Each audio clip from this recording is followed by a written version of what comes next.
से इस्तेमाल करना है ताकि आपको ज़्यादा से ज़्यादा फ़ायदा हो और आपको बआसानी आप अपना रंगत निखार सकें, स्किन वाइट कर सकें। आपकी स्किन वाइटनिंग में इस टोटके से इजाफा होगा, आपकी रंगत में निखार आएगा, आपकी रंगत जो है वो बहुत हसीन हो जाएगा, आपका चेहरा हसीन हो जाएगा, आपका चेहरा बेदाग हो जाएगा। चेहरे पर अगर झुर्रियाँ हैं उनसे भी आपको निजात मिल जाएगी।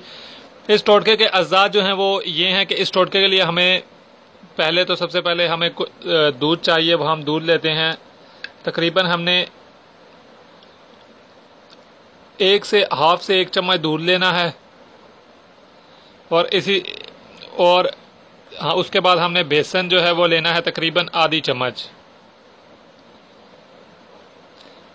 अगर थोड़ा सा और ऐड कर देते हैं हम इसमें तो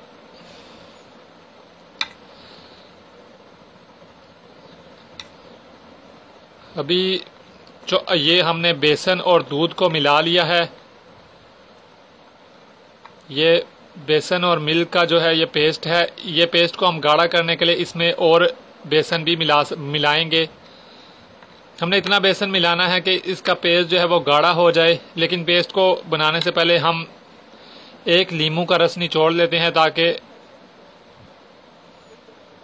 कुछ कतरे हमने निचोड़ने हैं लीमू का रस, जो इतना एक बहुत होगा। अब हम इसको अच्छी तरीके से मिक्स कर लेते हैं इस पेस्ट को।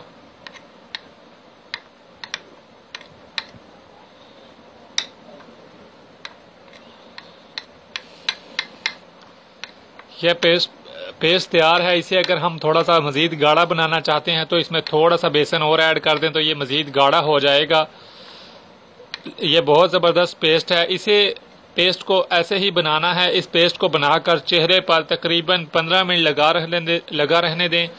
जब चेहरे पर इसे लगे हुए 15 मिनट गुजर जाएं इस पेस्ट को, तो अपने चेहरे को नीम गर्म या ताज़े पानी से धो लें। पहले ही दिन आपको अपने चेहरे की रंगत में वाज़ेह फ़र्क नज़र आएगा, वाज़ेह डिफरेंस नज़र आएगा। आपकी पहले ही दिन रंगत में निखार नज़र आएगा, पहले ही